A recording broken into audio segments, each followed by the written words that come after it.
네, 안녕하십니까. 2013년도 법전협 1차 모의시험 오늘부터 법학전문대학원 협의회 문제를 시작을 하는데 지금 이제 1차 13년도 모의시험 문제를 보면 그간 이제 질문하는 방식이나 접근 방법이 조금 많이 다릅니다. 많이 달라서 불이타 대비용이다 이렇게 생각을 하시면 될 것 같아요. 조금 접근 방법이 좀 달라서 익숙하지 않을 수 있고요. 설명이 되기 좀 힘든 부분들도 조금 있습니다. 먼저 1번을 보시게 되면 행정법의 법원에 대한 설명 중에 옳은 것은 행정법의 법원 이렇게 얘기하게 되면 법의 인식 근거 또는 존재 형식 법은 어떻게 존재하고 있는가, 어떤 형식으로 존재하는가, 무엇을 법이라고 볼 것인가, 이러한 문제를 우리가 행정법의 법원이라고 하죠. 그 다음에 이제 행정법의 법원에는 성문법원이 있을 수가 있겠고, 그 다음 불문법원이 이렇게 있을 수가 있겠고, 이렇게 실체법과 관련된 부분에 있어서는 우리나라는 대륙법계를 따르고 있기 때문에 성문법원이 이제 원칙이 되고 불문법원이 예외, 보충적으로 이렇게 우선은 적용된다라고 보게 됩니다. 그랬을 때 순서대로 우리가 알고 있는 거 보시면 이제 헌법부터 이렇게 가죠. 헌법이 있고 법률이 있고 그 다음에 대통령령 그리고 총리령 그 다음에 각부 장관이 만드는 부령, 광역지방자치단체 조례, 광역조례, 광역지방자치단체 규칙, 다음 기초지방자치단체 조례, 다음 기초지방자치단체 규칙 이런 것들이 있을 수 있고요. 다음에 물론 이제 우리가 변호사 시험 문제에서 봤던 것처럼 행정규칙의 형식에 해당한다고 하더라도 여기서 행정규칙 형식이라고 하더라도 행정규칙으로 만들어졌는데 그것이 대외적 구속력이 있으면 외부적 구속력이 있으면 그것도 이제 행정법의 법원이 될 수가 있고 그 법규명령은 뒤에 있는 조례나 규칙과 같은 자치법규보단 상위법이 된다라고 했었습니다. 그 다음에 이제 불문법으로 가장 먼저 떠올릴 수 있는 건 이제 판례법하고 그 다음 관습법 그리고 조리법 이런 것들이 있죠. 그런데 우리나라에서는 이제 판례는 법이 아니다. 일반적인 추상적인 규범으로서 판례가 작용을 하는 것은 법으로서 기능하는 것은 아니고요. 당의 사건의 범위 내에서만 기속력이 인정될 뿐이라고 했습니다. 법원조직법에 그렇게 되어 있죠. 그래서 이제 관습법하고 조리법, 요게 이제 불문법원에 해당할 텐데, 헌법재판소의 결정에 의하면 감사원 규칙은 헌법의 근거가 없기 때문에 법규명령으로 인정되지 않는다. 물론 없죠. 감사원 규칙에 대한 규정은 헌법에는 별도로 없습니다. 여기서 대통령령, 총리령, 부령 말고도 플러스 알파로 우리 헌법에는 어떤 내용들이 있느냐. 국회 규칙이 있을 수 있고 그 다음에 헌법재판소 규칙, 헌재 규칙, 그 다음에 대법원 규칙, 중앙선거관리위원회 규칙, 중선관위 규칙, 이런 것들이 이렇게 헌법에는 법규명령 형식으로 제시가 되어 있습니다. 그래서 지금 감사원 규칙은 헌법에 포함이 안 돼 있죠. CF 감사원 규칙은 헌법에 제시되어 있지 않습니다. 그런데 헌법에서 제시하고 있는 이와 같은 대통령령, 총리령, 부령, 시행령이죠. 시행규칙이죠. 그리고 국회규칙, 헌재규칙, 대법원 규칙, 중선관위 규칙은 뭐라고 보는 거다? 얘네들은 예시적 규정이라고 보죠. 예시규정이라고 보고 그래서 우리 판례는 감사원 규칙 이건 헌법을 근거로 인정되는 게 아니라 법률을 근거로 해서 인정되는 법규명령이다라고 해서 법규명령으로 인정을 하고 있습니다. 예시규정으로 보고 있다. 이게 포인트죠. 법의 인식 근거로 보게 되면 이 얘기는 법원을 법의 인식 근거로 볼까 존재 형식으로 볼까 이런 문제를 얘기하는 건데 이 부분이 중요한 것이 아니라 헌법은 행정법의 법원 중에 성문법원 중에 헌법은 당연히 포함이 되는 것이죠. 최고법으로서 헌법에 위반되는 행위도 당연히 위법한 행위가 될 수가 있습니다. 될 수 없다. 이제 이거 틀린 말이 되고, 인정되지 않는다. 틀린 말이 되고, 관습법은 성문법령의 흠결을 보충하기 때문에 법률 요구 원칙에서 말하는 법률에 해당한다. 물론 원칙적으로는 이 불문법이 성문법을 보충하는 기능을 수행한다. 이렇게 보죠. 아무리 그렇다고 하더라도 법률 요구 원칙에서 얘기하는 법률은 이쪽이죠. 법률 요구 원칙. 법률 요구 원칙에서 법에 근거를 두어야 한다라고 했을 때 그것은 성문법에 근거를 두어야 된다라는 말이지 불문법에 근거를 두는 것을 법에 근거가 있다라고 말하진 않죠. 불문법 쪽은 아니니까 법률에 해당한다. 틀린 말이 되겠고요. 법원이 분쟁 해결의 기준으로 삼을 수 없는 규범은 분쟁 해결의 기준으로 삼을 수 있다 없다라는 얘기는 재판 규범성이 인정되지 않는다. 이 얘기를 말하는 거예요. 재판 규범성이 인정되지 않는 규범은 재판 규범성은요 그 행정 입법이 외부적 구속력을 갖고 있다 없다 이거죠. 외부적 구속력이 없다 그 얘기입니다. 국민이나 법원에 대한 구속력을 미치지 않는다. 이 규범은 행정법의 법안이 되지 못한다는 점에 대해서 이견이 없다. 이견이 없다 그러면 다 틀린 말이죠. 이견이 없다. 이견이 있습니다. 그러니까 외부적 구속력이 인정이 되냐 안 되냐에 따라서 이것을 우리가 행정규칙하고 행정규칙 그리고 행정명령 말하는 거죠. 법규명령 이렇게 나누지 않습니까? 했을 때 내부적 구속력은 당연히 있고요. 외부적 구속력이 있느냐 없느냐에 따라서 재판 규범성이 인정이 되냐 안 되냐가 이렇게 나눠지겠죠. 얘는 외부적 구속력이 없기 때문에 그래서 재판 규범으로서 기능할 수가 없고 얘는 외부적 구속력이 있기 때문에 재판 규범으로서 기능할 수가 있다죠. 그런데 행정법의 법원에 대한 관념적 범위에 대한 문제는 이 법규명령만 인정하는 견해도 있고 이것만 법률과 함께 법규명령만 이것만 행정법의 법원에 포함된다 이렇게 보는 견해도 있지만 협의설, 광의설에 따르게 되면은 외부적 구속력은 없지만 그래도 행정법의 법원에 그냥 포함된다 이렇게 보는 견해도 있어요. 뭐 이런 식의 얘기가 우리가 어디서도 얘기가 나왔었냐면 행정규칙 형식의 행정규칙의 법적 성질은 무엇인가 이렇게 얘기했을 때 외부 법규성설 말고 내부 법규성설이라는 것도 있었죠. 행규 플러스 행규, 행정규칙 형식의 행정규칙 이라고 하게 되면 우리 판례는 이제 원칙적으로 대외적 구속력이 없다 해서 아무런 구속력을 갖지 않는다. 비법규성설이라는 입장을 취하고 있고요. 비법규성설. 그다음 이것은 아예 무엇이다? 얘는 법규명령이다. 이렇게 보는 외부 법규성설도 있고 외부 법규성설.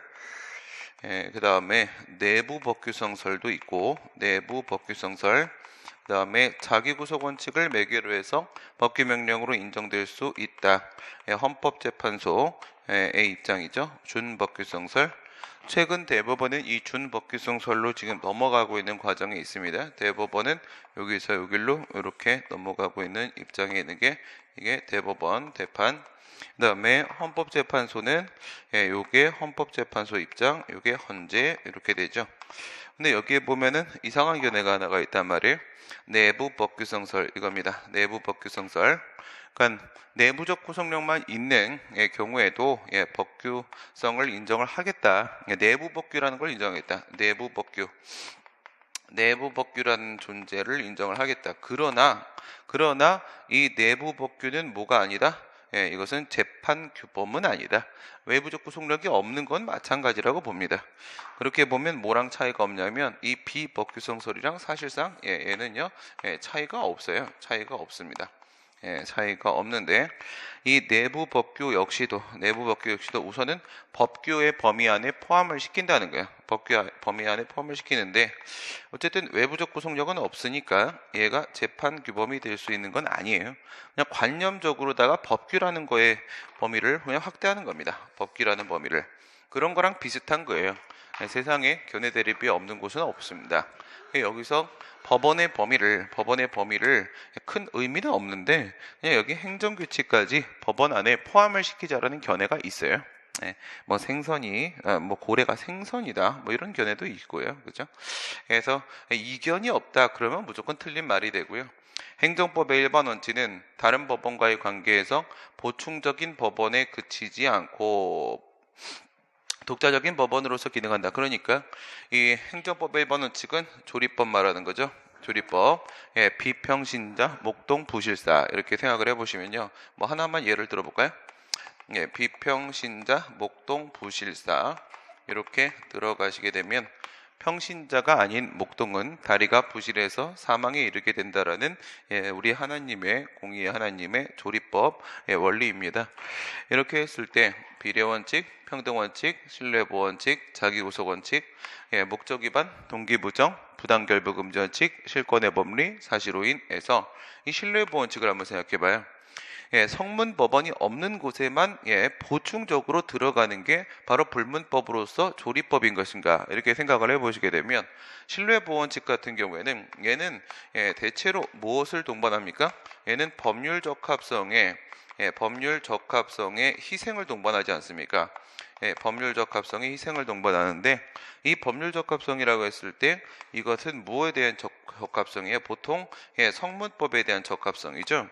그러니까 성문법이 없는 곳에만 적용되냐? 그게 아니라 성문법이 있어도 신뢰보원칙은 밀고 들어가서 싸움을 붙여버립니다. 싸움을 붙여서 이겨버리는 경우들도 많이 있죠. 그러니까 불문법이라고 해서 반드시 보충적으로만 적용된다라고 볼 수는 없어요. 여기서 보충하기 때문에 라는 말이 틀린 말은 아니야. 그런데 보충적 법원에만 해당한다라고 하면 틀린 말이 되는 거예요. 그래서 상당히 참 미묘한 차이를 이제 벌리려고 지금 하고 있습니다. 개인적 공권 이런 문제는 신경 안 써도 됩니다. 이제 이런 건 안 내요. 내신 분은 이분은 나이가 지금 500살이 넘으셔서 이런 걸 내시는 건데 500이 넘으면 돌아가시는 게 맞을 것 같고요. 이제 원래 있던 곳으로 가셔야죠. 도깨비도 아니고. 이런 거 내시면 안 돼요. 오토마이어 뭐 독일의 행정법의 아버지, 그러면 우리나라 행정법의 아버지 신민 뭐 이런 거 내야 되잖아요. 이거 내 이름 나오면 이상하잖아요. 그렇죠? 그래서 공권의 체계와 무슨 이런 역사 알아서 뭐 하겠습니까? 옐리네크, 빌러 이런 친구들 얘기하는 거예요. 공권이라는 것을 체계화시키는 행정법을 이게 행정법을 체계화시키면 그러면 오토바이 타는 오토마이어가 맞고 그다음에 이제 공권을 체계화시키면 이거는 옐리네크라는 친구가 이 친구가 또는 이제 누가 빌러 뭘 빌기는 빌러라는 이런 친구가 정립을 했다라고 하는데 그거와 나하고 무슨 관계예요? 독일에는 나 독일어도 모르는데 그죠? 다 까먹었어요. 됐고요. 이런 거 나오면 그냥 하세요. 뭐 틀렸겠지, 그치? 법률의 보호 목적에 의한 개인적 공권과 반사적 이익의 구별은 입법자의 의사를 중시하는 것이다. 입법자의 의사를 중시하는 것이다. 요거의 구별 얘기할 때 요거 이제 뭘 얘기하려고 하는 거예요? 공권이 성립이 된다라고 했을 때 공권이 성립이 되려면 뭐하고 필요하죠? 여기서 강행법규에 의한 의무부가 국가에 대한 국가적 공의무, 그 다음에 의무부관 강행법규의 사익보호성 이게 이렇게 인정이 되어야 될 거 아니겠습니까? 그런데 이 사익보호성을 인정을 하면서 법률상 보호이익이죠. 법률상 보호이익, 법률의 범위를 확대시킬 수도 있고 보호의 범위를 확대시킬 수도 있죠. 법률의 범위를 양적으로 확대를 시키고 그 다음에 보호의 범위를 질적으로 확대를 시키고 이런 얘기하니까 뉴스 생각나네요. 어젯밤에 뉴스를 잠깐 봤는데 보니까 이명박 씨가 그 이제 박근혜 씨하고 비교했을 때 양적으로 그 죄가 적지 않고 질적으로 약하지 않다. 뭐 이런 얘기, 양적, 질적 아무 때나 갖다 붙이는 게 난데, 쟤네도 막 갖다 붙이는구나. 그래서 양적, 질적 이렇게 나누면 되게 표현이 편해요. 편해서 이렇게 많이 하는데, 뭐 그런 얘기가, 큰일 났죠, 이제 이명박 씨도. 그래서 이 부분 얘기하려는 거야, 이 부분 생각을 해보시게 되면, 여기서 사익보호성이 인정이 안 되면, 그거는 이제 공권이 아니고, if not, 만약에 이게 아니라고 하게 되면 그런 걸 우리가 반사적 이익이라고 하죠. 반사적 이익.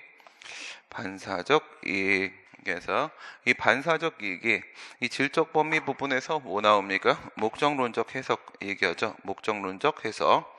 명시적으로 공법이니까 사익을 보호한다라는 명시적 규정이 있는 경우는 찾아보기 드뭅니다.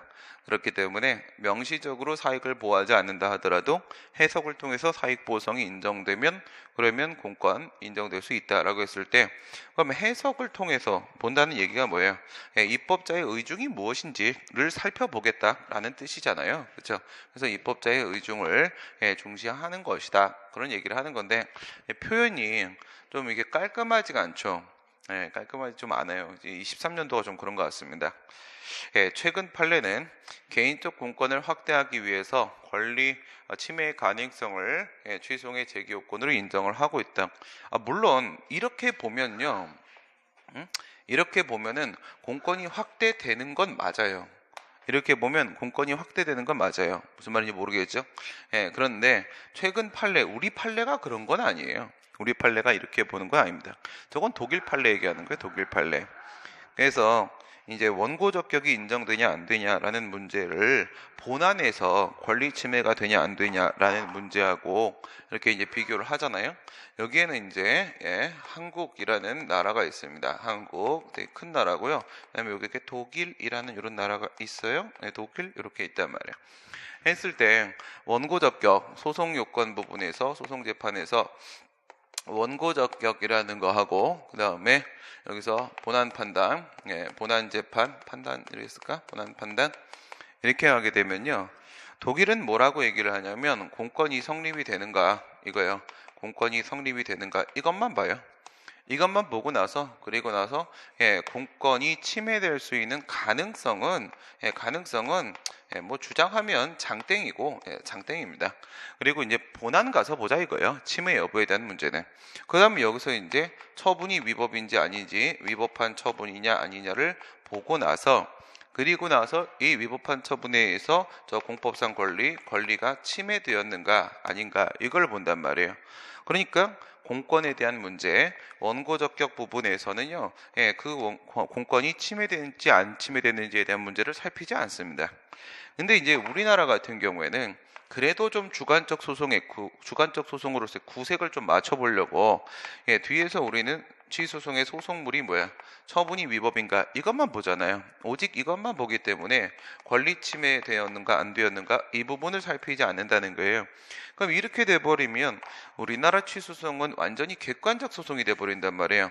객관적으로 처분이 위법인지만 보게 되니까 이게 이제 객관 소송화가 될 가능성이 상당히 큽니다. 이 부분을 딱 보고 본안이 중심 아니냐?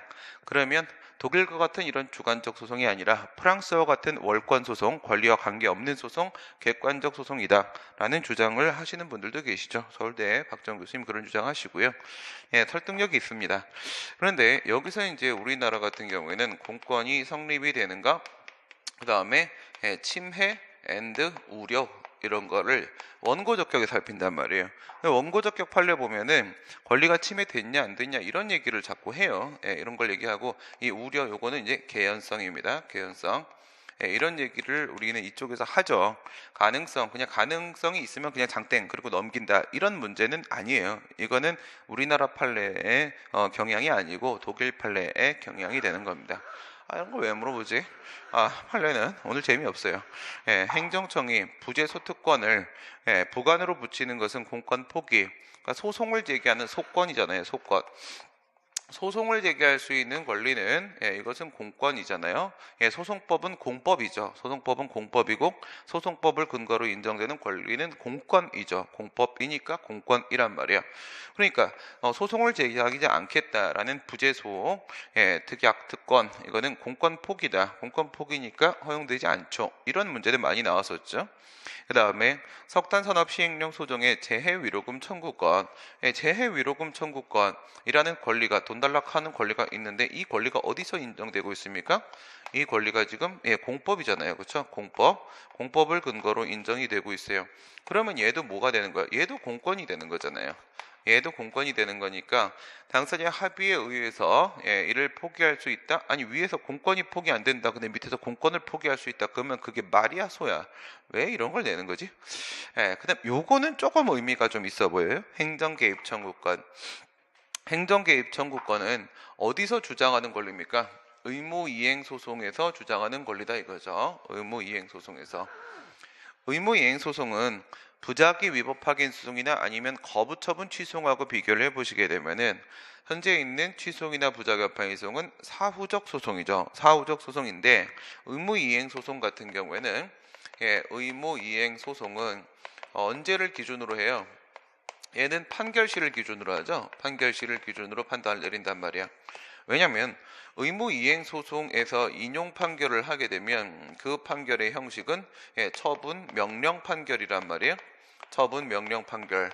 그러니까 만약에 처분시를 기준으로 했을 때 처분시를 이걸로 한번 예를 들어 볼까요? 처분시하고 판결시하고 비교를 한번 해보세요. 처분시, 판결시 이렇게 한번 기준을 둬보겠습니다. 법령을 이렇게 바꿔볼까? 처음에는 1, 2, 3의 요건을 충족하면 라는 처분을 한다 이렇게 돼 있었는데 여기서 1, 2, 3, 4의 요건을 충족을 해야만 허가 처분을 할 수가 있는 상황입니다. 근데 여기서 1, 2, 3의 요건은 갖췄고요. 근데 4번 요건은 중간에 법령 개정이 들어온 거예요. 중간에 이렇게 법령 개정이 들어왔다.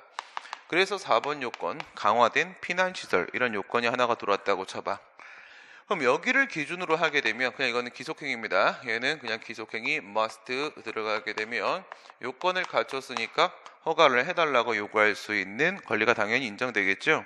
그러면 여기로 치게 되면 인용 판결이 나올 거예요. 여기로 치게 되면 인용 판결이 나오는데 근데 여기로 치게 되면 요건을 못 갖췄으니까 인용이 안 되고 기각 판결이 이렇게 나와야 될 거예요. 근데 처분시를 기준으로 하게 되면 여기를 우리가 보통 취소해서 생각하는 것처럼 이걸 기준으로 하면 인용 판결이 나오고요. 그 인용 판결은 처분 명령 판결이 되는 거겠지. 그러면 현재 법에 따르게 되면 판결을 선고할 때 그 현행 법령에 따르게 되면은 처분을 허가를 할 수가 없는 상황인데 법원이 허가를 하라고 여기서 인용 판결, 명령 판결 내리는 상황이 되는 거잖아요. 그러면 무슨 현상이 발생해? 그 인용 판결을 하면 판결이 지금 허가해 줄 수 없는데 허가하라고 했으니까 허가할 수 없는데 허가라고 했으니까 판결이 위법해져 버린단 말이에요. 그러니까 의무이행소송 같은 경우에는 처분 명령 판결을 한다는 측면에서 얘는 구조적으로 어쩔 수 없이 판결시가 기준이 될 수밖에 없어요. 판결시가. 그런데 이 의무이행소송에서 주장하는 공권이 여기서 주장하는 공권이 바로 행정개입 청구권이더라 이거예요. 행정개입 청구권. 맞아요. 행정개입 청구권은 의무이행소송에서 사용을 하려고 우리가 만들어 놓은 공권입니다. 그러니까 이게 실체적 권리고 이게 그것을 담는 그릇이란 말이에요. 얘가 권리고 이게 내용물, 이게 그릇이란 말이야. 그렇게 치면 이 행정개입 청구권은요. 얘는 사전적 구제를 위해서 필요한 권리입니다. 얘는 사전적 구제를 위해서 필요한 공법상 권리가 되는 게 맞긴 해요. 맞긴 한데 그런데 모두 생각을 해볼 수가 있는 거냐면 이것만 볼 수 있는 게 아니라 사전 예방적인 성격, 사전적인 성격만 갖고 있는 게 아니라 사후적 성격도 갖는 게 어떤 상황이 있을 수 있냐. 저런 상황이 아닐 수도 있는 거잖아요. 저런 상황이. 여기서 교수님은 뭘 예를 드시냐면 위법한 부작위에 따른 손해배상 청구, 위법한 부작위에 따른 손해배상의 문제를 생각을 해보라 이거예요. 그래서 이미 위협한 부작위로 혹한의 날씨에 주치 중에 잠이 들어서 노상에서 동상에서 죽어버렸어요. 그럼 이미 죽어버린 상황, 사망한 상황이니까 이거는 사후적인 구제를 위해서 필요한 권리가 되어버릴 수 있다는 거죠. 재량이 0으로 수축돼서 행정개입 청구권이 성립되는 대표적인 케이스, 그런 경우를 얘기를 하는 겁니다. 그러니까 지금 이게 의무행송이 사전소송은 맞아요. 이거 아주 본질적인 문제로 들어간 건데 이게 사전소송이라는 걸 부정할 이유는 없죠. 왜? 이런 경우에 만약 거꾸로 되게 되면 어떻게 돼요? 거꾸로 되면 이럴 수 있지. 법이 개정된 게 아니에요. 4번이 이렇게 들어온 게 아니에요. 사정 변경이 발생을 했어요. 여기다가 이렇게 사정 변경이 발생을 했다.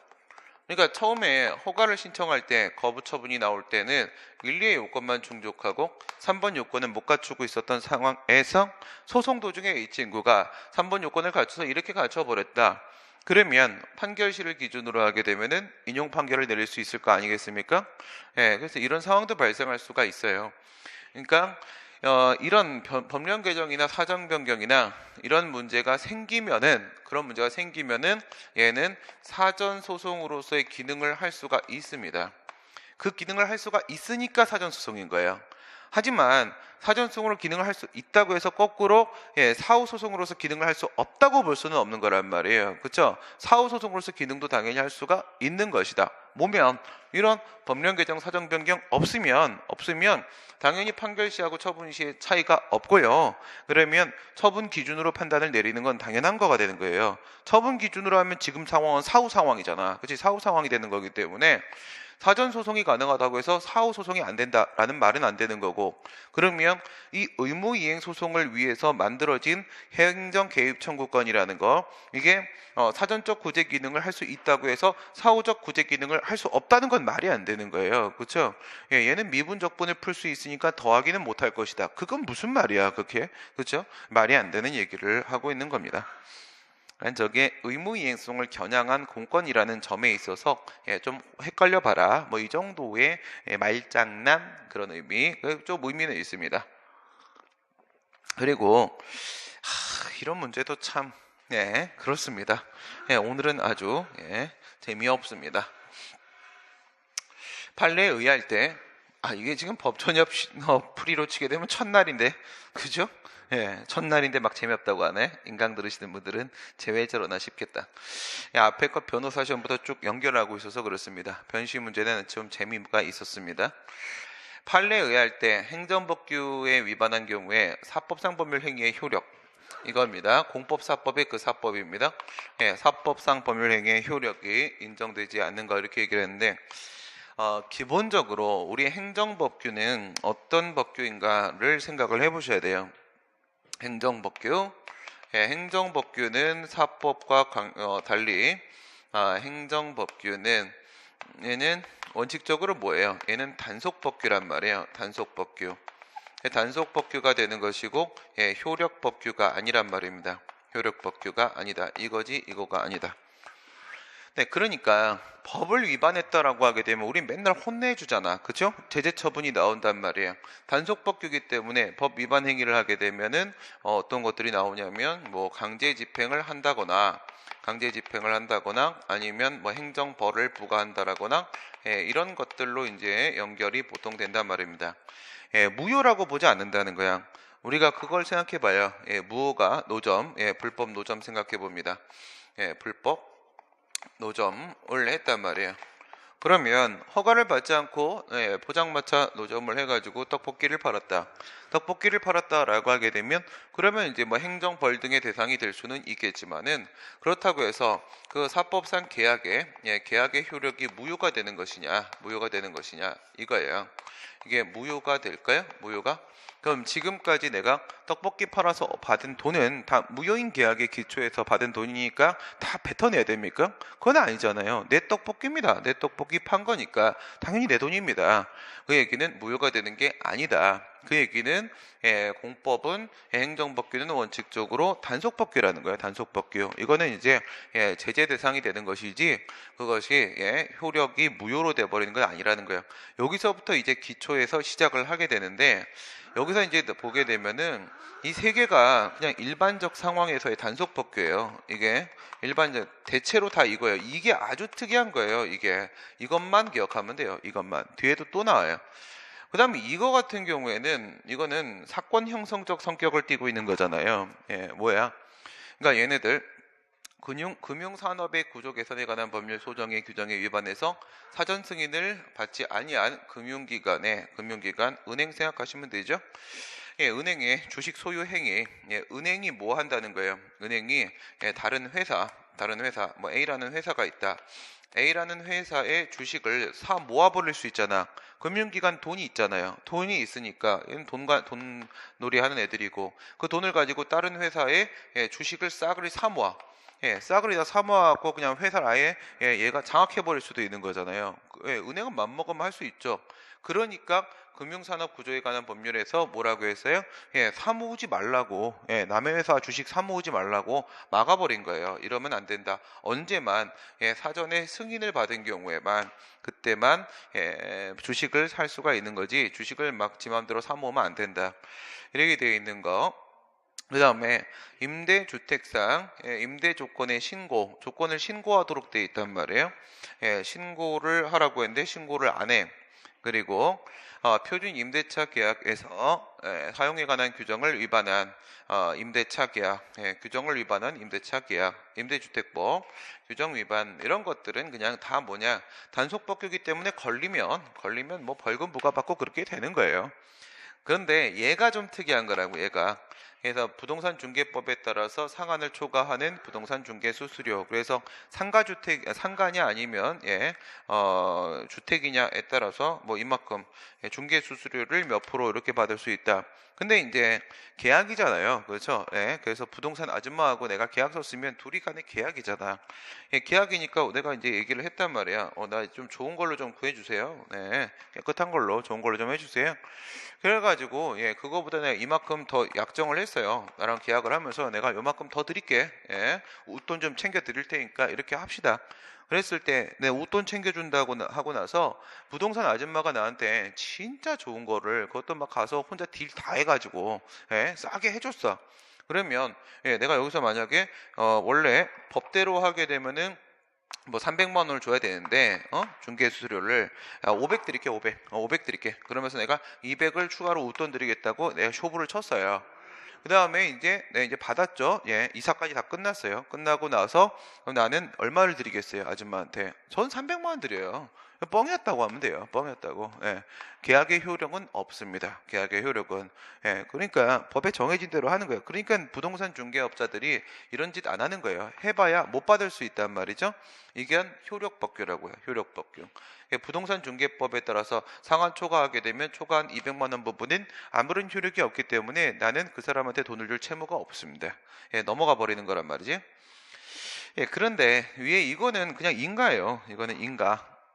사립학교법 규정에 위반해서 감독청의 허가 없이, 이 허가는 말이 허가고 강항상 인가가 되는 것이고, 사립학교의 기본재산은 뭐라고 했어요? 학생들 교육, 학습에 이용되는 재산을 말하는 거예요.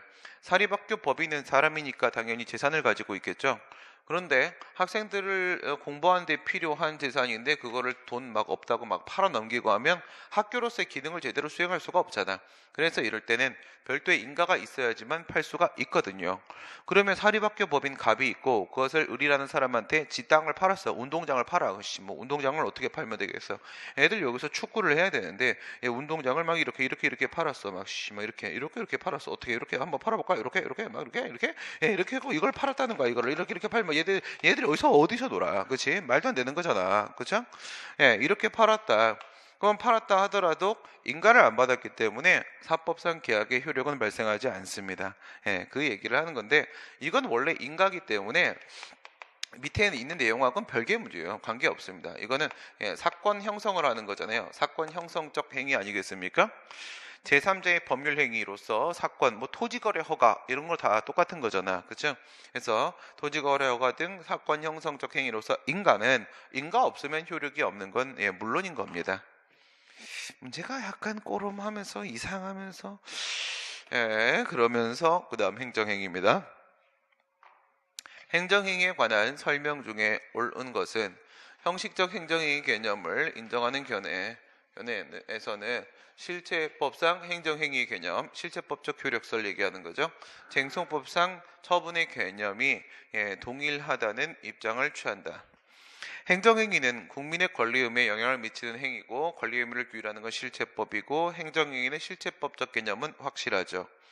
근데 소송법이나 심판법에 있는 처분의 개념이 이건 쟁송법상 개념설 얘기하는 게 아닙니다. 그냥 소송법 2조 1항 1호, 심판법 2조 1호에 있는 그 처분이라는 개념이 실체법적 개념으로서 행정행위하고 일원설 똑같다라고 보는 것이다. 그런 문제가 아니죠.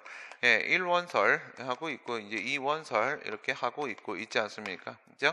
여기서부터 여기까지가 행정행위가 되는 거고 그다음에 여기서부터 여기까지가 행정행위가 되는 거죠. 그래서 처분은 어디서부터 어디까지? 1원설은 여기서부터 여기까지 처분. 처분하고 행정행위가 똑같고 얘는 여기서부터 여기까지가 처분. 처분이 2원설 더 넓죠? 이 부분이 바로 뭐야?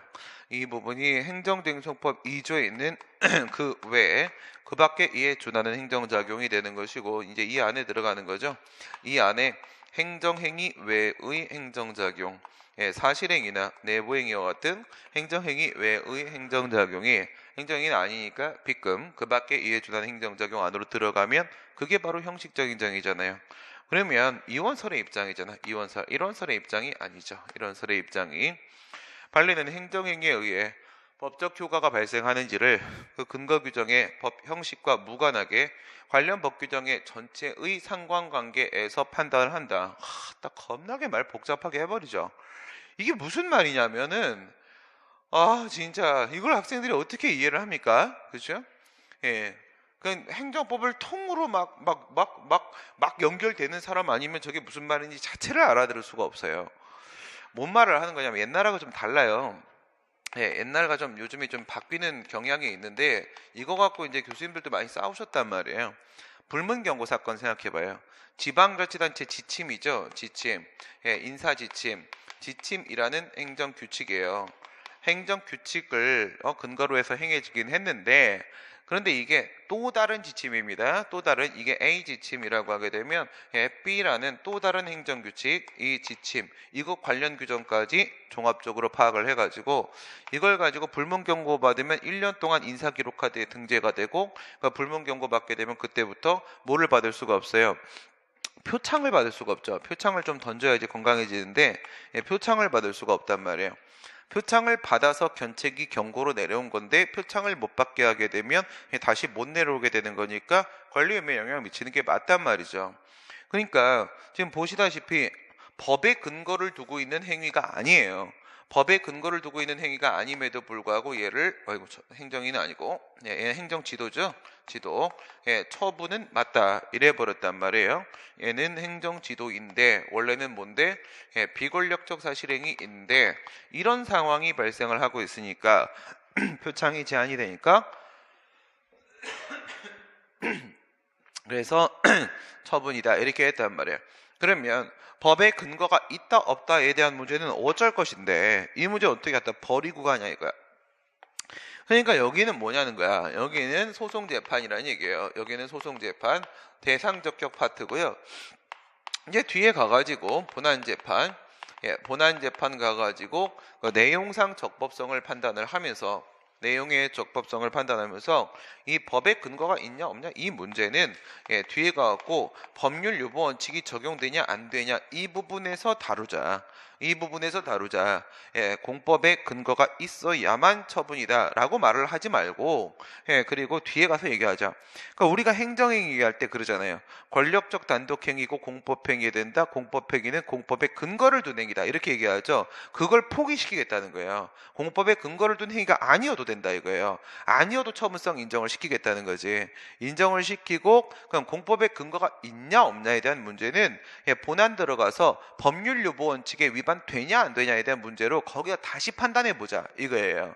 그러니까 지금 여기서 종합적으로 판단하겠다. 근거 규정의 법 형식 이게 행정규칙이냐 법규명령이냐 그거 상관하지 않겠다. 처분성을 판단하고 법적 효과가 발생해야지 처분이잖아요. 법적 효과 권리의 의미에 영향을 미쳐야 처분이잖아요. 저거 권리의 의미에 영향을 미친다고 했잖아요. 저거 직접적으로. 그러면 처분성 인정했잖아. 처분성을 인정하는 데 있어서 그런 얘기를 하는 겁니다. 국가를 당사자로 하는 계약에 관한 법률에서 입찰하잖아요. 입찰. 그렇죠? 입찰하는데 낙찰자 결정 이건 뭐였어요? 이 안에 있는 거는 입찰 참가 자격 제한 결정 그것만 수인 하명이 되는 것이고, 입찰 행위는 관련된 행위들은 다 무슨 행위예요? 이거는 사법상 행위가 되죠. 사법상 행위니까 항고송을 제기할 문제가 아니고요. 행정행위에 의해 사법 관계나 사법 질서를 직접적으로 형성하는 것은 허용되지 않는다. 아까 그거 물론 광어포가 이런 것도 가능하고요. 특허, 광어포가 이런 거는 사건 설정행위잖아. 하지만 특허, 우리가 공법상 권리를 설정하는 것이냐, 아니면 사법상 권리를 설정하는 것이냐는 안 보죠. 공법에 근거를 둔 거냐 안 둔 거냐 이거를 보지, 공법적 효과가 발생하냐 사법적 효과가 발생하냐 이거는 안 보죠. 우리가 처분인지 아닌지를 판단하는 데 있어서. 이런 것도 있지만 이거보다 메인은 아까 사건 형성인 인가예요. 인가는 사법관계와 사법 질서를 직접 형성해 버리는 거잖아. 토지거래 허가, 그렇죠? 그런 행정이가 없다? 그럼 인가는 어디 가서 놀아? 판례에 의하면 도시계획시설의 변경 위반은 법적 구속력이 없으므로 그 제한을 거부하는 건 처분이 아니다. 이건 국토의 계획 및 이용에 관한 법률에 보게 되면 도시계획 시설에 대한 변경 위반 제한권이 있잖아요. 위반 제한권 인정되고 거부가 처분이라고 얘기를 했죠. 엄마, 아빠. 네, 허가와 특허. 허가와 특허와 같은 허가는 뭐야? 명령적 행위가 되는 것이고 의무와 관련성을 맺고 있죠. 그 다음에 특허는 형성적 행위죠. 권리와 관련성을 맺고 있죠. 국가에 의해 사전 허용의 전제가 된 금지가 예방적 성격이라면 그 금지의 해제는 원칙적으로 허용되어야 하며 예외적으로만 거부되어야 된다. 지금 무슨 얘기를 하려고 하는 거야? 예방적 금지를 했다는 거죠. 예방적으로. 사전에 원래 허용이 되는 건데, 즉 헌법상 자유권적 기본권 원래 인정되는 행위인데, 그런데 예방적 차원에서 우선 일반적 금지를 시켜놓고, 일반적으로 금지를 시켜놓고 그 금지를 해제한다는 거죠. 일정한 요건을 갖추면 금지를 해제한다. 이 금지를 해제한다. 이렇게 얘기하는 게 바로 금지 해제. 우리가 알고 있는 일반적 허가입니다. 얘는 일반적 허가. 왜 그렇게 하는지를 한번 생각을 해보세요. 물론 헌법상 인정되는 자유는 맞습니다. 근데 영업을 마음대로 해버리거나 재산권을 마음대로 행사를 해버리게 되면 공익침해의 소지가 있을 수 있단 말이야. 공익침해의 소지가 있을 수 있으니까 그러한 위험을 예방하기 위해서 우선은 일반적 금지를 한단 말이죠. 그리고 나서 어떤 요건을 만들어놔. 이렇게 요건을 만드는데 1호, 2호, 3호, 4호, 5호 이렇게 하면 독수리 오형제 이렇게 되어 있단 말이야. 이 독수리 오형제 이 요건을 갖추면 말입니다. 여기서 A, B, C, D, E 이런 거를 갖춰와라. 그러면 허가를 하겠다. 이렇게 되는 거야. 그러면 허가를 하겠다. 이렇게 되면 이래 되는 거 아닙니까?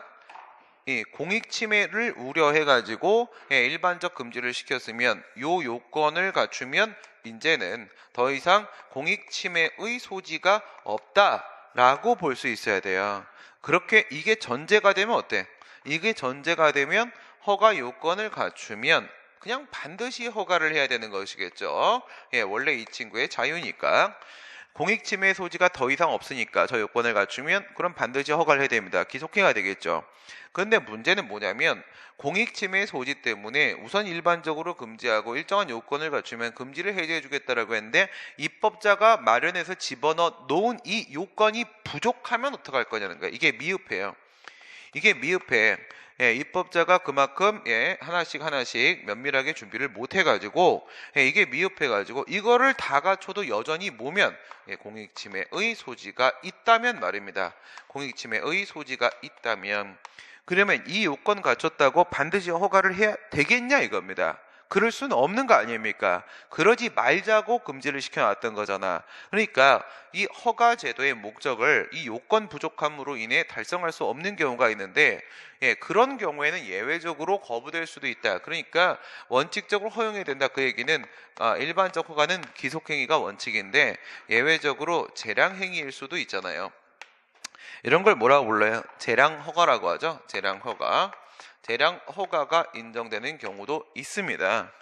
예, 이 문제를 해결하는 방법이 없는 건 아니에요. 저는 알고 있어요. 네, 근데 아직 다른 분들이 모르시나 봐. 예, 그러니까 이 부분에서 나온 게 이제 라부 있죠. 라부 호텔 사건. 예, 러브 호텔 사건에서 건축 허가임에도 불구하고 재량으로 인정을 해서 거부 처분이 적법하다라고 기각 판결 내린 적이 있었고, 그 다음에 산림 형질 변경 허가, 산림 훼손 허가죠. 산림 훼손 허가에서도 가학상 허가인데 재량이라고 해서 재량 허가를 인정한 바가 있었습니다. 이건 어떻게 처리를 하면 되냐면, 이게 어저께 5급 애들 수업에서 나왔던 얘기인데, 여기다가 저는 이걸 넣으면 돼요. 6번을 딱 넣고 나서요, 여기다가 기타 등등등을 넣어주시면 됩니다. 기타 등등등. 무슨 말이에요? 불확정 개념을 집어넣어 버리라고요. 요건 부분에다 불확정 개념을 집어넣어 버리게 되면요, 이 요건 부분에 있어서 행정청이 구체적 상황에 따라 보이는 게 다를 거라고요. 그죠? 입법자가 예상 못한 거라고 하더라도. 그러면 이 6번 요건을 활용을 해서 요건 흠결로 거부할 수 있게 만들어줘야 돼요. 허가를 재량으로 보는 건 그닥 바람직하지 않습니다. 허가 제도의 취지가 그게 아니란 말이죠. 그러니까 요건 안에서 다 처리할 수 있게 만드는 방법을 찾는 것이 입법적으로 그게 제일 좋은 방법입니다. 판례에 의하면 부동산 중개인 면허제와 부동산 중개사무소 개설 등록제에 위반하여 체결된 중개계약은 무효이다. 아까 얘기 나온 거예요. 그죠? 부동산 중개, 부동산 중개법에 따르게 되면 효력 법규로 작용을 하기 때문에 얘네들은 무효로 이렇게 보고 있다라고 했습니다. 판례는 갱신 허가의 성격과 관련하여 허가의 내용과 기간에 따라 기존 허가의 효력을 장래에도 지속시키는 것으로 보거나 별도의 새로운 처분으로 보기도 한다. 무슨 말을 하려고 하는 거야?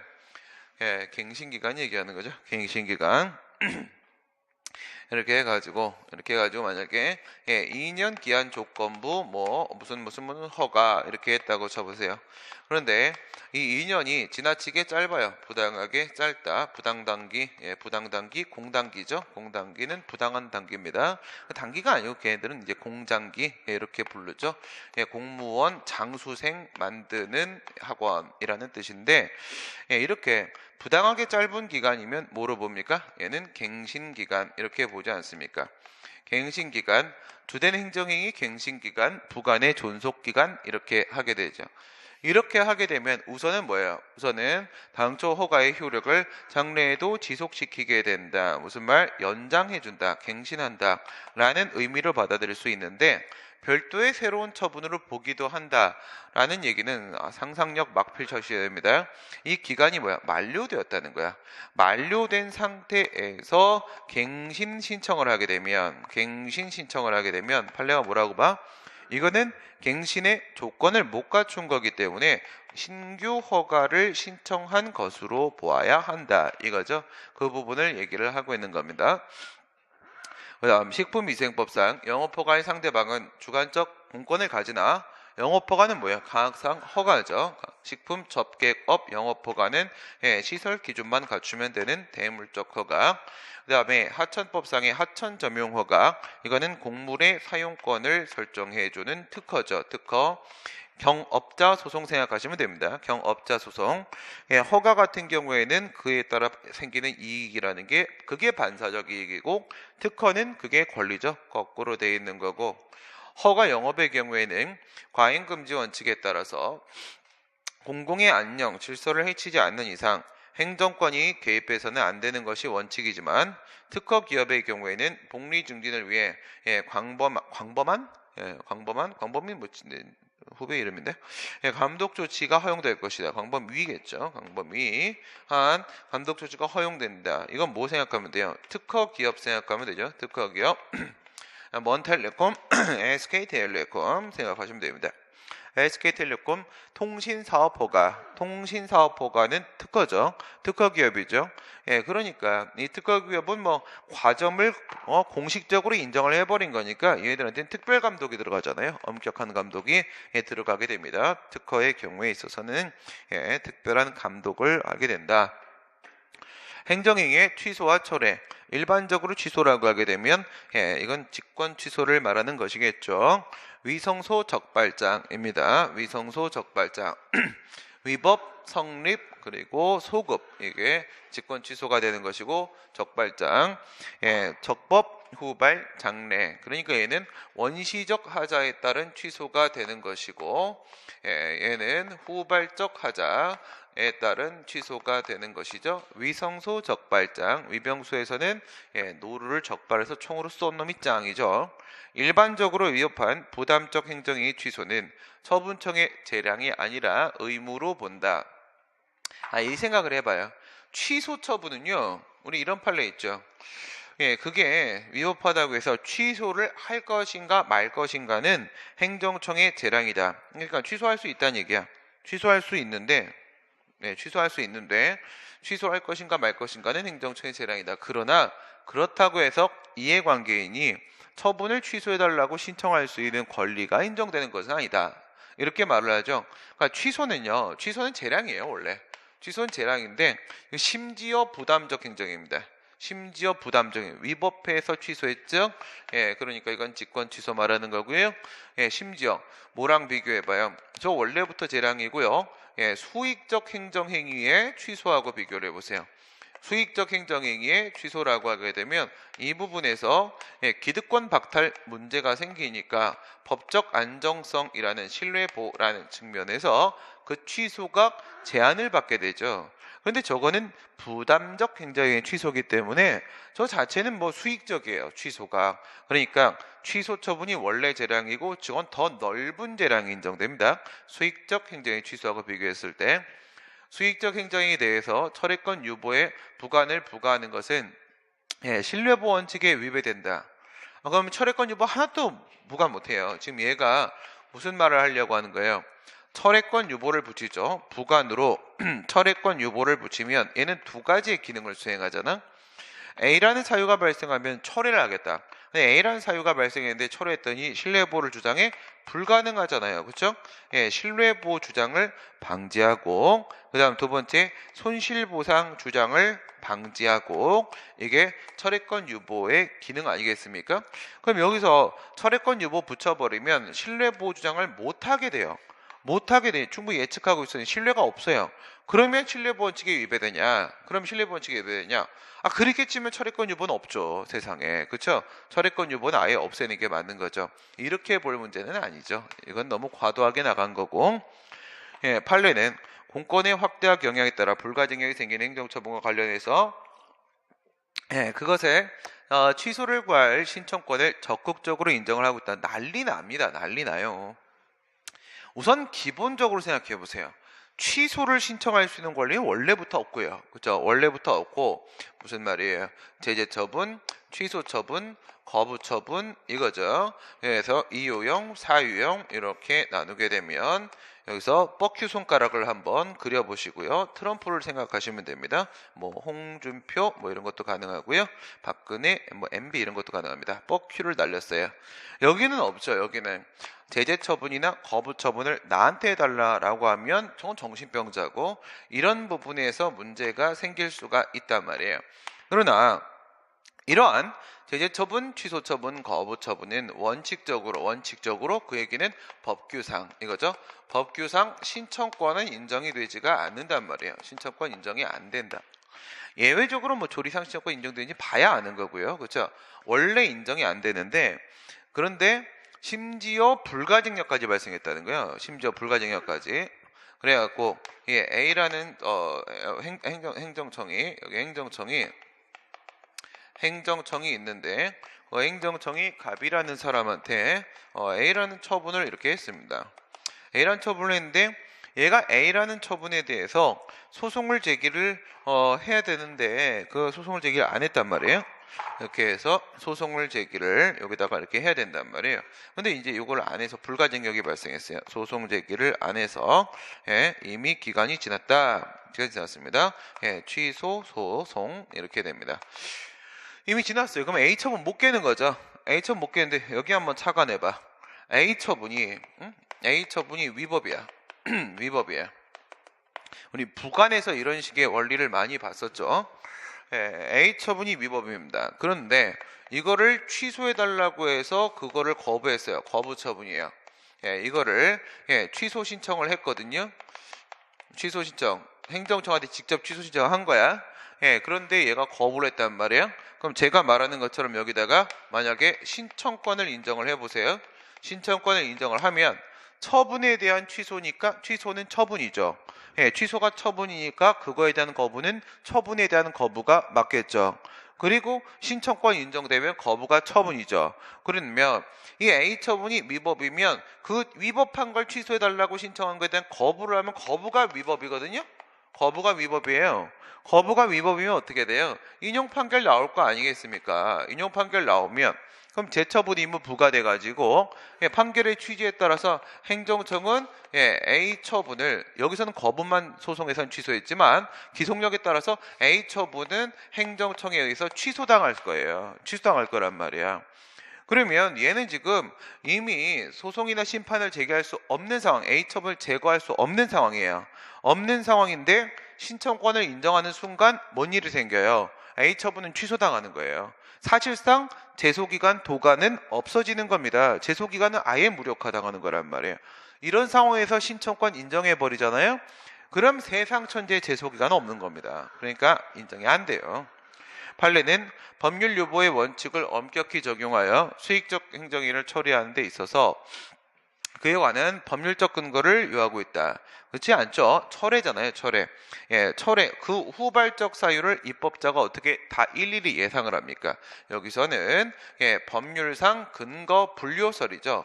법률상 근거 분류설이 바로 통설 판례의 입장이 되고요.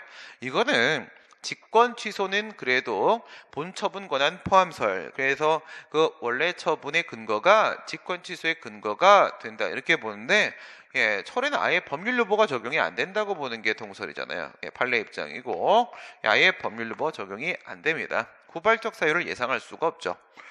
인과와 같은 사건 형성적 행위의 경우에 그로 인해 형성된 사법 질서를 감안하여 취소 가능성이 전적으로 배제되지는 않겠지만은 허가에 비해서 더 강한 제한이 통용된다. 그렇죠. 인과 같은 경우에는 제3자의 법률행위가 있잖아. 제3자의 갑하고 을하고 토지 거래를 했는데 그거에 대한 허가를 해줬단 말이야. 근데 허가를 취소해버려요. 그러면 허가, 그냥 일반적 허가랑 비교했을 때 상대방의 법적 안정성에 대한 문제가 더 심각해요. 더 심각하기 때문에 인가의 취소는 더 엄격한 제한을 받는 게 당연한 걸 겁니다. 행정계획에 관한 설명으로 옳지 않은 것은 행정계획에 관한 설명으로 옳지 않은 것은 중요사항 유보설 본질성설에 의하면 비구속적 계획이라도 국민의 이익에 중요한 영향을 미치는 경우에는 법률상 근거가 있어야 한다. 그러니까 문제가 참 나쁜 건 아닌데 학생들이 보기에는 이거는 너무 학문적이야. 계속 접근이 소음적이 아니에요. 무슨 얘기냐면 비구속적 계획은 구속적 계획이 아니어서 계획 처분이 아니죠. 처분이 아니란 말이에요. 처분이면 구속적 계획이면 당연히 법의 근거가 있어야 된다라고 할 텐데 비구속적 계획은 아무 구속력도 외부적으로 없고 처분이 아니죠.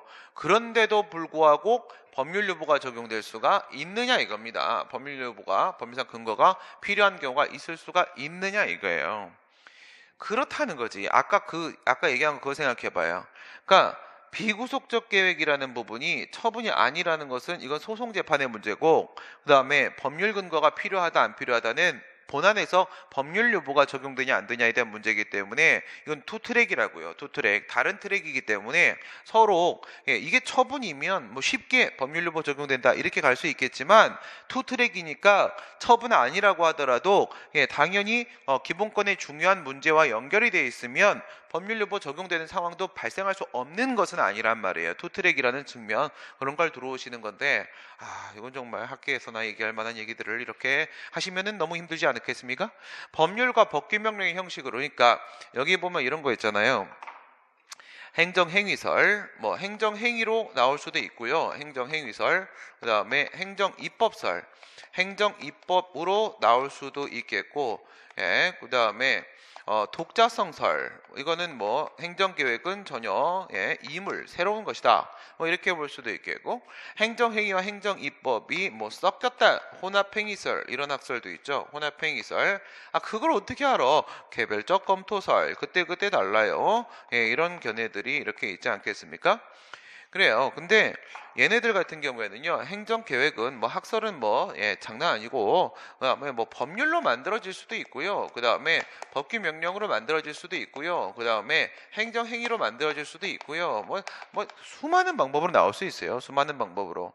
이렇게 했을 때 행정행위로 나오면 소송 제기하면 되고요, 행정소송. 법률이나 법규 명령으로 나오면 계획을 통제할 때 규범 통제로 들어가시면 되는 거예요. 왜냐하면 행정계획이라는 행위 형식은 만들어졌는데, 행정계획에 대응되는 무엇이 없기 때문에 그런 거예요. 여기에 대응되는 법적인 형식이 없기 때문에 그래요. 법적 형식이 따로 마련이 안 돼 있기 때문에 기존에 우리가 알고 있는 법률, 법규명령, 행정행위, 이런 법적 형식과 연결해서 행정계획을 파악할 수밖에 없고, 행정계획에 대한 통제는 우리가 원래 알고 있는 법적 형식에 대한 통제의 방법을 그대로 따르게 된다는 겁니다. 행정계획의 수립 확정에 대해서는 행정절차법에 행정예고, 그치? 행정예고, 여러 사람한테 영향을 미치면 예고하라고 돼 있죠. 그런 측면으로 접근하는 것 외에는, 그런 것 외에는 별도의 통칙적인 규정은 존재하지 않죠. 행정절차법에는 뭐 계획에 대한 내용도 없고, 공법상 계약에 관한 내용도 없고, 뭐 확약에 대한 내용도 없고, 뭐 없죠. 이런 것들. 신입처지에, 그거밖에 없죠. 신입처지에. 판례는 후행 도시계획의 결정을 하는 행정청에 선행 도시계획의 결정 변경 등에 관한 권한을 가지고 있지 아니한 채 선행 도시계획과 서로 양립할 수 없는 내용이 포함된 후행 도시계획을 하는 것은 무효다라고 얘기를 하고 있습니다. 그죠? 여기서 A라는 계획이 있다 이거예요. A라는 행정계획이 있는데 얘를 B라는 계획으로 이렇게 변경을 하려고 하는 거예요. 이렇게 변경을 해보고 싶어요. 변경을 해보고 싶은데 이 행정청이 말이에요, 얘네 둘은 뭐예요? 얘네 둘은 양립 불가입니다. A하고 B는 둘이 같이 살아갈 수는 없어. 근데 이 행정청은 뭐하는 행정청? B라는 계획을 입안 결정 고시하는 요 행정청이 이거에 대한 이 계획, A라는 계획에 대한 폐지권을 가지고 있느냐 이거예요. 이걸 취소할 수 있는 폐지 권한을 갖고 있느냐. 그래서 이 권한을 갖고 있다 없다, 만약에 갖고 있다라고 하게 되면은, 그러면 A는 사라지고 B 계획이 새로 생긴 거지만, 하지만 폐지 권한을 갖고 있다 없다라고 하게 되면 A 계획이 사라지지 않아요. 사라지지 않고 못 깨죠. 못 깨니까 그대로 있고, 그대로 있으니까 B 계획은 양립할 수 없으니까 나올 수가 없는 거예요. 이 얘기를 하는 거죠. 폐지 권한을 갖고 있지 않으면 변경해봐야 변경되지 않고요. 판례는 도시계획 결정이 정당하게 이루어졌다면 이를 관보의 계제에 고시하지 않아도, 이게 효력 발생 요건이잖아요. 그렇죠? 이걸 뭐 처분이라고 보게 되면 일반 처분, 고시나 공고의 방법으로 하는 거죠.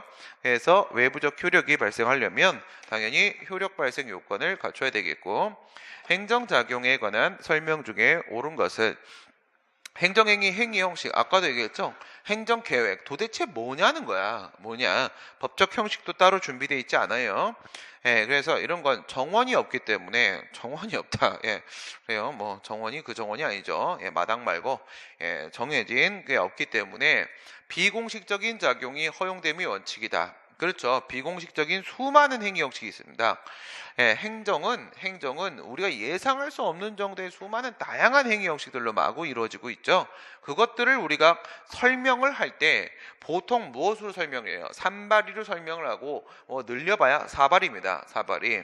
그래서 너무나도 많은 다다다다다다다다다다다다다다의 행위 형식들이 있기 때문에 이것을 행정행위, 트라이앵글은 아니고 산발이, 행정행위, 그 다음에 두 번째 행정입법. 행정입법, 그 다음에 사실행위. 교수님들은 보통 저 수많은 행위 형식은 이 세 가지의 법적 형식으로 설명을 하고자 하시고요. 그 다음에 여기서 뭐 하나를 더 추가를 한다라고 하면 알파, 공법상 계약 요 정도를 이제 추가를 하시는 정도 이렇게 보시면 됩니다. 공법상 계약 이런 걸로 법적 형식으로 설명을 하는 겁니다. 너무 많아서. 판례에 의하면 행정기관이 한국전력공사에 미법 건축물에 대한 단전 조치 공급 거부 요청이죠. 공급 거부 요청. 우리 판례는 공급 거부 요청은 뭐라고 했어요? 행정 지도에 불과하고 따라서 이건 처분이 아니다 이렇게 봤고 또 뭐 이렇게 어떻게 보면 행정기관과 행정기관 사이의 행위이기 때문에 내부 행위니까 처분이 아니다 뭐 이렇게 접근할 수도 있고요. 행정지도기 때문에 이게 판례 입장이고 비공식적인 행정작용은 법적 구속력이 없는 사실행위이므로 부당결부금 전칙은 적용되지 않는다. 아니 사실행위라고 하더라도 말이에요. 사실행위는 안 위법합니까? 위법하죠. 법률 우위 원칙은 모든 행정작용에 적용이 되는 거고 법률 우위 원칙의 법률에는 불문법도 포함되는 거 아니겠습니까? 조리법에 따라서 부당결부금 전칙 당연히 적용될 수 있고요. 위반되면 위법해집니다. 개별 법률에서 권고의 효력을 일정한 법적 의무를 결부시키거나 인격권 등의 영향을 미치도록 정하고 있는 경우에 그 권고는 처분에 해당을 한다. 이거 뭐겠어요? 이거 그 저 판례 그대로 갖다 꽂아놓은 거잖아요.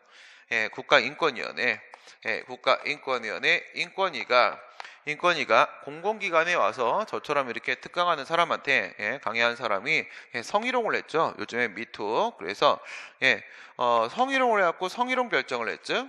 너는 네가 한 짓은 성희롱이야. 성희롱 결정을 하고 그 다음에 시정조치 권고를 했죠. 시정조치 권고를 했단 말이야. 공공기관의 짱에게 이거는 강사에게 이건 짱에게 이렇게 성희롱 결정 및 시정조치 권고를 했는데 여기서 판례가 뭐라고 했냐? 권고만 한다고 끝날 문제는 아니니까 얘네들은 하나로서 하나의 행위를 완성을 하게 되는 것이다. 둘이 합쳐서 하나의 행위가 되는 것이고 저기 인격권 이게 이거예요. 강사의 인격권에 영향을 미치고 그 다음에 법적 의무 공공기관이나 그 장에게 시정조치 의무를 부과했었거든요. 법에서. 그래서 그렇게 되면 권고라고 되어 있어도 처분이 될 수가 있다. 판례에 의하면 아까 그 얘기예요. 불문경고 차후에 징계 감경 사유로 해서 경고로가 내려왔던 거죠. 표창 대상자에서 제외되는 등 인사상 불이익을 줄 수 있도록 행정규칙 또 다른 지자체 지침이었다고 했고요. 간접적 효과가 아니라 직접적 영향을 미치는 거라고 했습니다. 그래서 처분이라고 인정했죠. 불문경고는 행정지도고 형식적 행정행위를 인정시킨 그런 케이스죠. 9번입니다. 식품위생법상의 청소년에게 주류 제공, 술 팔면 안 되죠. 저한테는 좀 파셔도 되고요. 갑에게 관할구청장 을은 동법률의 위임에 따라 제정된 식품위생법 시행규칙 위임이 있었단 말이죠. 그래서 위에서 법률이 이렇게 있었고 이 법률에 법률 위임, 입법 위임이 이렇게 있었습니다. 행정 입법을 하라고 이렇게 입법 위임이 있었고 그 다음에 식품위생법 시행규칙 저 시행규칙은 뭐예요? 총리령이죠. 총리령 이게 이렇게 만들어졌다 이거. 어쨌든 위임 명령이죠. 별표에 정해진 대로 2개월의 영업정지 처분을 내렸다. 그러면 이 내용이 무엇이란 얘기예요? 이 내용이 재량준칙이네요. 그렇죠? 재량준칙. 2개월, 1개월, 3개월 뭐 이딴 소리 나오니까 이건 재량권 행사의 기준으로서 재량준칙 내용이 행정규칙이죠. 그러면 이 친구는 시행규칙 형식의 행정규칙, 법규 플러스 행규, 법규 명령 형식의 행정규칙이 이렇게 되는 거고 법규 행규의 상황이 왔으니까 판례식으로 던지게 되면은 시행령하고 시행규칙하고 차별을 했었죠. 시행령의 경우에 있어서는 얘는 법규명령으로 인정을 하고 시행규칙에 있어서는 법규명령이 아니고 행정규칙이다. 이런 식으로 봤었죠. 요 밑에 요 상황이 되고 있는 것이고요. 을구청장 과거에도 동일한 사안에 대해서 시행규칙의 별표에 따라 재량준칙이니까 2개월의 영업정지 처분을 발령을 하여 왔었다. 그러니까 요게 재량준칙이죠. 요 재량준칙이 뭐를 만들어냈다? 행정관행을 형성을 시켰다 이거죠. 행정관행이 형성이 됐으면 자기구속원칙 적용될 수가 있겠네요. 자기구속원칙 적용 충분한 조건을 형성을 시켰습니다. 발령을 해왔다. 그러나 갑은 법 위반으로 처음 적발된 데다가 영업을 시작한 지 며칠 되지도 않았으며 문제 청소년들은 누가 봐도 성인으로 착각할 수 있을 정도의 외모를 갖고 있을 때 이러면 안 됩니다. 그저께 여기 부장님하고 제가 맥주 한 잔을 밤에 먹었는데 수업 끝나고 우리가 둘 다 40대 중반인데 와서 알바가 와갖고 그러는 거예요. 신분증을 보여달래. 그래 내가 범죄자 같이 생겼냐 내가? 그러니까 아니 나이를 확인하겠대. 야 지금 우리 얼굴을 봐. 부장님은 나보다 죄송한 얘기다 한 10살 더 많아 보여. 내가 그냥 그렇게 쳤을 때 신분증 미쳤나 이게? 그래서 그게 아니죠. 고맙잖아요. 그렇죠. 고맙습니다. 여기 있습니다. 이렇게 있단 말이야. 요즘에는 뭐예요? 저 성인같이 생겼다 그런 거 안 하고요. 다 검사합니다. 다 검사해요. 안 하는 게 이상한 거예요. 걸렸다가 영업정지 당하면 그거 어떡할 거예요? 외모를 갖고 있기 때문에 2개월의 영업정지 처분은 재량의 한계 1타한 것으로 판단된다. 그러죠. 그래서 이렇게 판단을 된다. 그 다음에 행정제재처분, 기준을 정한 시행규칙 별표를 행정규칙으로 보는 견해에 따르게 되면 판례가 이거를 이제 행정규칙 이렇게 한단 말이에요. 본단 말이에요. 내부 사무처리 기준을 정한 지침으로서의 성질을 갖지만 일반 국민이나 법원을 구속한다. 이게 무슨 말입니까 소입니까 이게? 그렇죠? 이건 행정규칙이라고 해놓고 나서 외부적 구속력이 인정된다. 이건 말도 아니고 소도 아니고 이거는 그냥 이거 뭐예요 이거 돼지? 뭐 이런 거지. 행정규칙설에 따르면 갑에 대한 영업정지 처분과 관련하여 의구청장에게 행정의 자기구성원 측은 적용될 수 없다? 아니 이게 지금 관행이 있다며 그럼 뭘 적용하게? 이분 왜 이러시는 겁니까? 그 다음 좀 개연성 있게 가져야지. 법규명령설에 따를 때 갑이 2개월 영업 법규명령설로 간다 이거야 법입니다. 취소를 제기했을 경우에 법원은 이 처분이 과도하다고 판단하면 규범 통제 없이 재량권 남용으로 취소 판결할 수 있다. 이걸 법으로 보면 뭐가 법이에요? 법률이 있지. 시행규칙이 있지. 이걸 법으로 보면 이게 법이잖아요. 그죠? 이게 하위법이 법이잖아. 이걸 적용하니까 당연히 이걸 제거부터 해야 돼요. 제거. 법으로 보면 규범통제로 위헌위법 명령규칙심사 해가지고 법원이 먼저 법규명령부터 깨버려야 되는 거죠. 행정규칙으로 보면 법률이 법이니까 그러면 재량의 하자를 판단해야 되는 거고 법규명령으로 보면 법규명령부터 깨버려야 되는 게 기본이 되는 겁니다. 맞는 말, 틀린 말이죠. 취소 없다. 틀린 말이네. 법규명령설은 법률의 수권에 따라 법규명령의 형식으로 제정된 것이라면 실질적 의미의 법규로서 대외적 효력을 갖고 재판규범성을 갖는다고 하므로 그에 따르면 이게 법규명령설 이거 얘기하는 거지. 법규명령식 행정규칙의 법규명령설 법으로 보죠. 그렇죠. 잘했어요. 여기 법규명령설 행정규칙 수권여부 기준설 3개 있잖아요. 수권여부 기준설하고 법규명령설하고 사실은 똑같은 거라고 했죠. 사실은 똑같은 거라고 수업 시간에 설명했잖아요. 그 얘기를 지금 딱 설명하신 거예요. 잘하셨네요. 법규명령설은 수권에 따라 맞아요. 수권여부 기준설 차이 없어요. 대외적 효력을 갖고 재판규범성을 갖죠. 법이니까 의구청장은 2개월 영업정지 처분의 발령에 관해서 재량의 여지가 없다. 우선은 그렇게 봐야죠. 여기서 너무 들어가지 마세요. 가중감경 규정이 있지 않을까? 이거를 상한설에 따라서 최고로 봐야 되지 않을까? 뭐 이런 생각하지 말고요. 우선은 하위법 적용되면 정해진 대로 움직인다고 생각을 하세요. 더 이상의 단서가 없으면 그러면 맞는 말이에요. 그러니까 저 4번의 논리도 깰 수는 있죠. 감경 규정을 넣는다거나 아니면 상한설을 적용을 시킨다거나 하면 깰 수는 있는데 그나마 이게 제일 맞고 법 형식의 선택은 입법 정책적인 문제이기 때문에 법률의 수권에 따라 법규명령의 형식으로 제정된 명령은 실질적으로도 대외적으로 효력을 갖는 위임명령으로 보아야 된다는 견해와 판례 입장은 일치한다. 뭘 기준으로 보겠다는 거예요? 지금 형식을 기준으로 보겠다는 거지. 형식을 기준으로 보면 이거 법규명령 형식이잖아요. 법규명령 돼야 되잖아. 근데 이거 행정규칙이라고 보잖아. 일치 안 하잖아요. 그렇죠? 일치 안 하죠.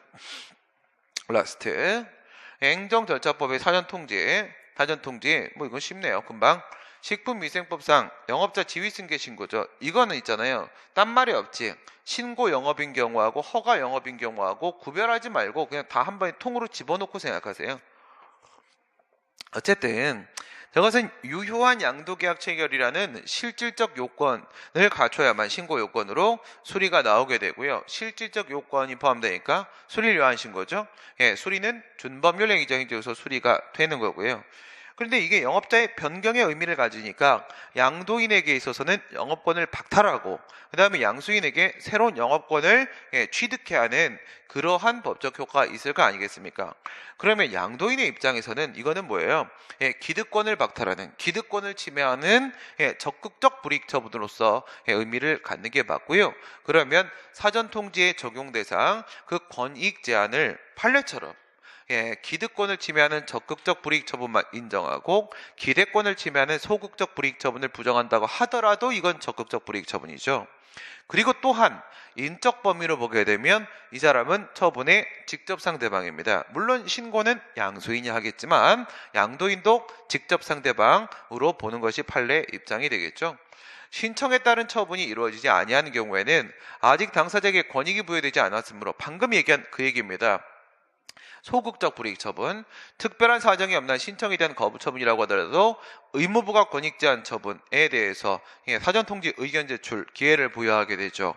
여기서 권익을 제한하는 것이 아니기 때문에 신청에 대한 거부 처분을 21조 1항의 행정조차법 당사자의 권익을 제한 처분에 해당한다고 할 수가 없다가 판례 입장 맞죠? 이거는 기대권을 침해하는 소극적 불이익 처분이어서 위에 있는 기득권을 침해하는 적극적 불이익 처분과는 다른 수준이라. 퇴직금, 환급, 퇴직연금 환수결정. 환수결정은 징수결정 비슷한 거잖아요. 저거 돈 내놓으라고 하는 거니까 금전급부 하명은 맞습니다. 하명 처분인데 당사자에게 의무를 부과하는 처분이기는 한데 관련 법령에 따라 당연히 환수금액이 법에 따라 그대로 공식이 있어서 정해지는 것이기 때문에 환수결정에 앞서서 의견 진술의 기회, 이거는 의견 제출 얘기하는 거죠. 22조 3항의 의견 제출 기회 부여를 하지 않아도 특별히 문제가 없다. 뭐 그냥 이쪽으로 생각을 해보시면 된다. 이렇게 연결해 놓으시라고 했어요. 그냥 쉽게. 어떻게? 긴급 재판 곤란 포기잖아요. 긴급 재판 곤란 포기, 곤란 포기, 이게 이제 의견 청취의 예외 사유죠. 여기에 준하는 상황이라고 보시면 돼요. 여기에 준하는 상황. 재판 등을 통해서 이미 결정된 사항에 대해 의견 더 들어도 달라질 게 없는 경우에는 굳이 사전통지나 의견 제출의 기회를 부여할 필요가 없다고 했죠. 이건 법에 따라 이미 금액이 다 정해진 경우고요. 공사중지 명령에 대해서 사전통지를 하고 의견 제출의 기회를 주는 경우에 건축주가 보다 많은 액수의 손실보상금을 기대하여 공사를 강행할 우려가 있는 사정은 사전통지 및 의견 제출 절차의 예외 사유에 해당한다. 아니죠. 이건 다 뭐야? 법에 정해져 있는 예외 사유만 인정한다고 했죠. 행정절차법 21조 사항은 긴급재판 곤란, 그 다음에 행정절차법 22조 사항 의견 청취의 예외 사유는요 긴급재판 곤란 포기, 이것만 인정되는 거지 나머지는 하나도 인정될 수가 없다고 했고요. 마지막으로 군인사법 법령에 의해서 진급 예정자 명단에 포함된 자에 대해 진급 선발을 취소하는 경우에 행정절차법 3조 2항 9호, 저건 뭔지 알겠죠? 써있나? 써있네요. 여기 이거 얘기하는 거죠. 이거 공무원 인사관계 법령에 의한 처분, 공무원 인사관계 법령에 의한 처분 9호에 해당 사항이 있어 예외 사유에 해당되기 때문에 사전통지 및 의견 제출의 대상이 아니다. 항상 그렇게 되는 건 아니라고 했죠. 여기서 이제 의견 제출, 의견 청취를 하는 것이 뭐라고 했어요? 불필요하거나 그 다음에 그것이 곤란하거나 의견 청취가 곤란하거나 아니면 그에 준하는 절차가 마련이 되어 있는 경우에 의견 청취가 불필요하거나 의견 청취가 곤란하거나 의견 청취에 그와 준하는 절차, 행정절차법에 준하는 절차가 마련되어 있는 경우에는 공무원 인사관계 법령에 의한 처분에 대해서 이와 같이 행정절차법이 적용 안 될 수도 있는데 뭐 항상 그렇다 말할 수는 없기 때문에 여기에는 이런 게 없다는 거예요. 이런 게 없었다 얘기예요. 오늘 여기까지 하도록 하겠습니다. 수고하셨습니다.